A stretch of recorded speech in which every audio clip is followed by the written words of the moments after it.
Todo mundo já sentiu um vazio, aquela sensação de que falta algo, mesmo quando a vida parece cheia por fora. Na Bíblia, vazio aparece logo no começo. A terra estava sem forma e vazia. Mas o mesmo Deus que encontrou o mundo vazio não deixou assim. Ele falou, e o vazio se encheu de luz, vida e propósito. O vazio também aparece na vida de gente como Salomão, que teve tudo e ainda assim sentiu que tudo era vaidade. Ou na mulher samaritana, que buscava água no poço, mas tinha a alma seca. Jesus ofereceu a ela a água que tira o vazio de dentro. A boa notícia é que na Bíblia, o vazio nunca é o ponto final. É o ponto de partida. É no lugar vazio que Deus mais gosta de criar, preencher e transformar. Existe um tipo de vazio que não se resolve com conquistas, relacionamentos ou ocupações. É a percepção constante de que algo essencial está ausente, mesmo quando tudo ao redor parece completo. A Escritura apresenta essa realidade desde o princípio. Antes de qualquer criação, a terra estava sem forma e vazia. Somente a voz de Deus trouxe ordem, luz e vida àquele cenário. A alma humana foi criada para comunhão com o Criador. Quando essa comunhão não existe, permanece uma lacuna. Não se trata de falha de caráter ou de falta de esforço. É uma questão de origem. Fomos formados para nos relacionarmos com Deus, e sem Ele, há um espaço interno que permanece desocupado. Muitos tentam ignorar esse vazio mantendo a vida ocupada, mas ele retorna nos momentos de silêncio. Outros tentam negá-lo, mas a inquietação interior denuncia que algo não está em seu devido lugar. Reconhecer esse vazio é fundamental. Ele funciona como um sinal. Assim como a dor física aponta para algo que precisa de atenção no corpo, o vazio da alma aponta para uma necessidade espiritual. Não é um inimigo a ser combatido com distração. É uma mensagem a ser compreendida. Quando uma pessoa admite que existe esse espaço não preenchido, ela se coloca em posição de encontrar resposta. Negar ou disfarçar apenas adia o confronto necessário. A primeira atitude diante do vazio não é correr para preenchê-lo de qualquer forma, mas perguntar por que ele existe.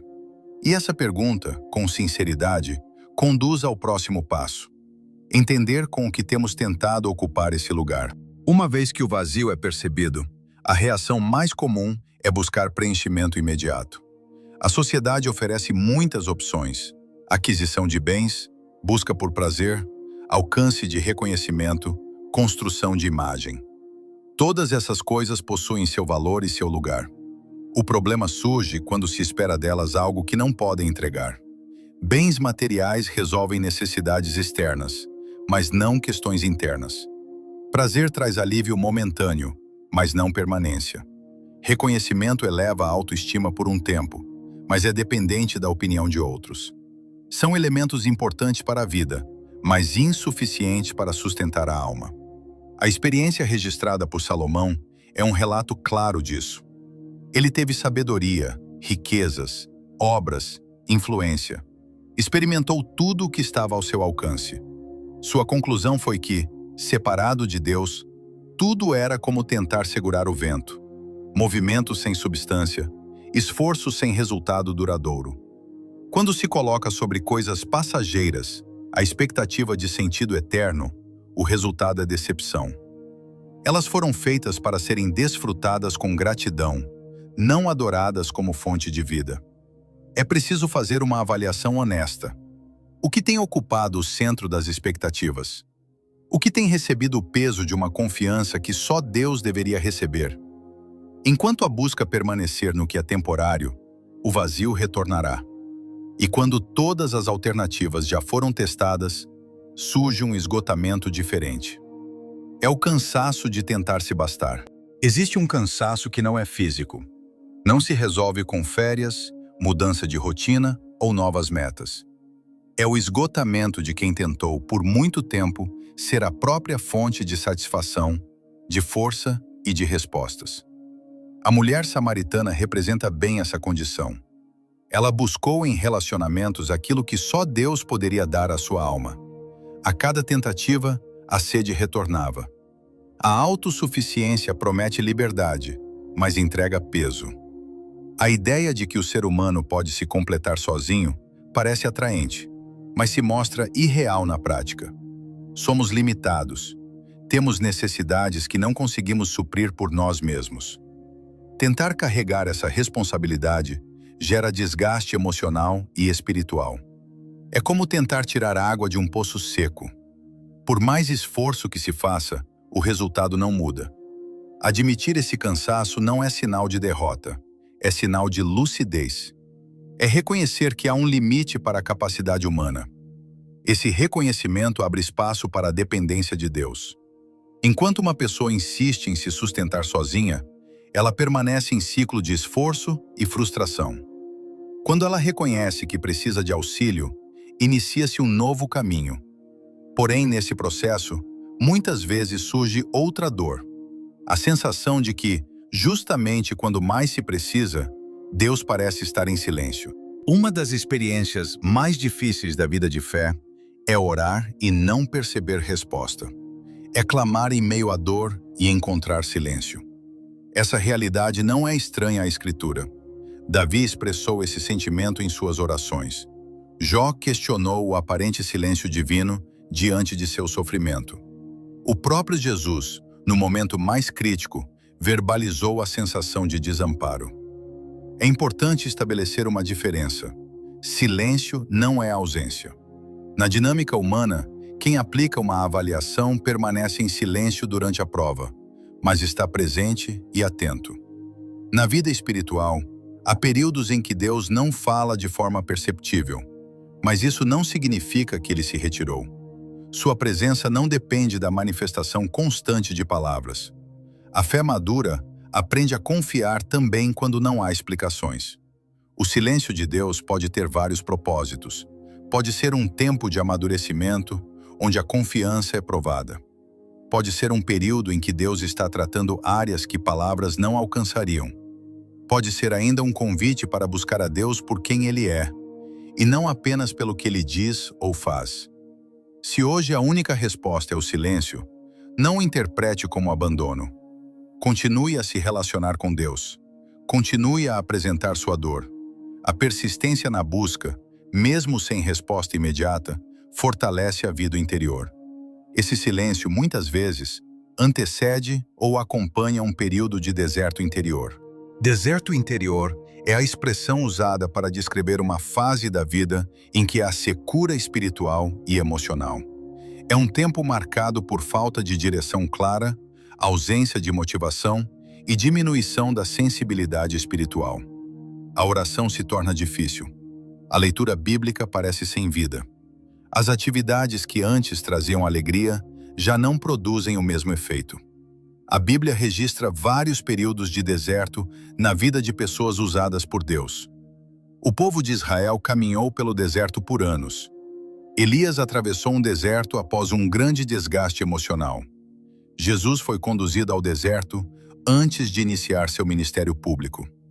O deserto não é, necessariamente, um castigo. Em muitos casos, é um caminho pedagógico. Nele, as distrações são removidas. As estruturas de apoio externas diminuem, e a pessoa é conduzida a depender exclusivamente de Deus. No deserto não há muitas fontes de recurso. Por isso, ele se torna um lugar de dependência. É ali que se aprende a receber o sustento diretamente do céu, dia após dia. Se você está em um deserto interior, não o veja apenas como perda. Veja como oportunidade de tratamento. Pergunte a Deus o que Ele deseja ensinar nesse lugar. Que áreas da sua vida Ele quer ajustar longe dos aplausos e das distrações? O deserto, embora difícil, é lugar de formação. E muitas vezes, ele tem início após uma experiência de perda significativa. A perda de uma pessoa querida, de um relacionamento, de um sonho ou de uma fase da vida abre um espaço real e doloroso. É um vazio que tem nome, rosto e história. A Escritura não trata a perda com superficialidade. Ela registra o lamento de Noemi, que após perder marido e filhos, declarou que sua vida havia se tornado amarga. Ela registra o choro de Davi pela morte de um filho. Ela registra as lágrimas de Maria e Marta diante do túmulo do irmão. O próprio Jesus chorou diante da morte de um amigo. A dor da perda é legítima, porque os vínculos são reais. Deus não exige que a dor seja ignorada ou minimizada. Ele se apresenta como aquele que consola. O processo de cura após uma perda não deve ser apressado. Há vazios que só começam a ser tratados quando se permite que Deus entre naquele lugar específico de dor. Levar a perda à presença de Deus não a remove imediatamente, mas muda a forma como ela é atravessada. Não existe uma fórmula única para lidar com o luto, mas existe um convite: não atravessar esse vale sozinho. Há consolo disponível para quem se aproxima de Deus com sua dor. E é justamente na experiência da perda que o ser humano é confrontado, de forma mais clara, com sua própria fragilidade. O vazio tem a capacidade de expor os limites humanos. Ele funciona como um espelho que mostra que não temos controle sobre todas as coisas, que não somos autossuficientes e que nossa força tem fim. Paulo conviveu com uma limitação permanente, que ele chamou de espinho. Aquela condição o lembrava constantemente de sua dependência de Deus. Pedro, que afirmou nunca abandonar a Jesus, descobriu sua fragilidade ao negá-lo. Gideão se enxergava como o menor de sua família, incapaz para a tarefa que recebeu. O reconhecimento da fragilidade não é motivo de vergonha. Na perspectiva bíblica, é o ponto de partida para experimentar a força de Deus. Deus não escolhe pessoas por serem invulneráveis. Ele escolhe pessoas conscientes de sua dependência. Ele usa aquilo que é fraco para manifestar que o poder vem dele. Enquanto uma pessoa tenta sustentar uma imagem de força inabalável, ela fecha espaço para a ação de Deus. Quando ela admite sua limitação, ela se torna ambiente para que a graça opere. Pergunte a si mesmo: em que áreas tenho sustentado uma aparência de força que não corresponde à realidade interior? Que máscaras o vazio está ajudando a remover? A fragilidade admitida diante de Deus não é derrota. É o lugar onde a força dele se aperfeiçoa. E quando se para de resistir à própria limitação, percebe-se que o vazio começa a ter um propósito. O vazio nem sempre é um problema a ser resolvido. Em muitas ocasiões, ele é uma preparação para algo novo. Nas Escrituras, Deus frequentemente esvazia antes de encher.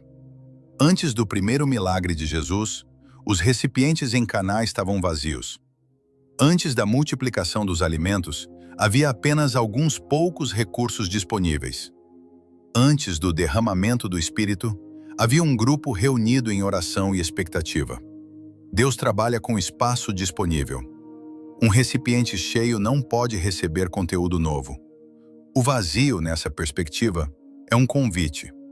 É Deus removendo o excesso, retirando o que ocupa espaço indevidamente, para colocar algo que está de acordo com o propósito dele. Em vez de reclamar do vazio, é possível mudar a pergunta. Em lugar de "por que estou vazio?", perguntar "para que este vazio está sendo formado?". Talvez Deus esteja preparando o lugar para uma nova medida de presença, de direção, de entendimento. Esse espaço na alma possui um formato que corresponde a Deus. Nada mais se encaixa perfeitamente ali. Quando isso é compreendido, o vazio deixa de ser apenas ausência e passa a ser expectativa. E dessa compreensão nasce um convite claro: permitir que Deus ocupe esse lugar com sua presença. Jesus, ao encontrar uma mulher junto a um poço, lhe ofereceu água viva. Aquela mulher havia tentado saciar sua sede interior de muitas formas, sem sucesso. O convite de Jesus permanece atual. Deus não impõe sua presença. Ele se apresenta e convida. Ele oferece aquilo que o mundo não pode produzir: paz que não depende de circunstâncias, sentido que não se baseia em desempenho, vida que não termina. Aquilo que vem do mundo satisfaz de forma superficial e temporária. Aquilo que vem de Deus transforma de forma profunda e permanente. A religião, isoladamente, apresenta exigências. O relacionamento com Deus oferece presença. A proposta de Deus não é apenas cobrir o vazio com uma solução paliativa. A proposta é habitá-lo. É fazer daquele espaço lugar de morada. O convite está aberto. Não é necessário primeiro resolver todas as questões da vida para depois se aproximar de Deus. O vazio não é impedimento para ele. Na verdade, é o ponto de partida. A resposta a esse convite é simples: abrir a porta. É permitir que Deus entre no espaço que só Ele pode ocupar. E quando essa entrada acontece, toda a perspectiva de vida é alterada. O vazio começa a ser transformado. O maior símbolo de transformação do vazio na história bíblica é o túmulo vazio na manhã da ressurreição. Aquele vazio anunciou vida, vitória e esperança. Ele demonstrou que nas mãos de Deus, o vazio não é o fim da história. É o anúncio de um novo começo. O mesmo Deus que agiu sobre o vazio inicial da criação, trazendo ordem e vida, age sobre o vazio pessoal hoje. Noemi, que se via vazia e amarga após perdas profundas, teve sua história reconstruída e terminou cuidando de seu neto, que faria parte da linhagem da promessa. A mulher samaritana, que chegou ao poço em busca de água física, saiu dali como mensageira para toda a sua cidade. Paulo, que convivia com sua própria fragilidade, declarou que encontrava força em Deus para todas as coisas. Quando o vazio é entregue a Deus, ele se torna lugar de presença. A dor que antes dominava pode se tornar testemunho. A ausência que antes doía pode se tornar espaço para consolar outros que passam pelo mesmo. Plenitude na perspectiva bíblica não significa ausência de problemas. Significa presença de Deus em meio a eles. Significa paz que não é explicada pelas circunstâncias. Significa sentido que não depende de cenário externo. Deus não prometeu uma vida sem vazios. Ele prometeu estar presente em cada um deles. E onde ele está, o vazio muda de função. Deixa de ser fim e torna-se princípio. Deixa de ser lugar de morte e torna-se lugar de vida. Que hoje seja o momento de entregar a Ele cada espaço vazio, para que Ele faça ali o que somente Ele pode fazer. Ao longo desta reflexão, o vazio deixou de ser apenas ausência. Ele se mostrou como um lugar onde algo pode começar. Desde o princípio, Deus encontrou um cenário vazio e ali trouxe vida. Essa forma de agir não mudou. Há quem perceba, em algum momento, que aquilo que tentava preencher já não sustenta. Há quem note que o silêncio, a perda ou o cansaço revelaram um espaço interno que estava aguardando algo diferente. Não é incomum que seja justamente nesse espaço que novas compreensões surjam. A história de muitas pessoas mostra que o vazio, quando reconhecido, pode se tornar ponto de encontro. Que a fragilidade admitida pode abrir caminho para a força. Que a entrega do que não se consegue carregar costuma aliviar o peso. Talvez existam espaços assim sendo percebidos neste momento. Talvez haja perguntas que surgiram ao longo do caminho. Conversar sobre isso com Deus e com pessoas de confiança tem ajudado muitos a enxergar com mais clareza. É interessante observar como uma experiência compartilhada pode trazer luz para outra. Quando alguém expressa o que tem vivido, frequentemente outra pessoa entende que não está sozinha. E quando se decide permitir que Deus ocupe o lugar que só Ele preenche, o que antes era ausência pode se tornar presença. Deus não prometeu ausência de vazios, mas prometeu presença em todos eles. Que a partir de hoje, o seu vazio seja o lugar onde você mais experimenta a plenitude dele.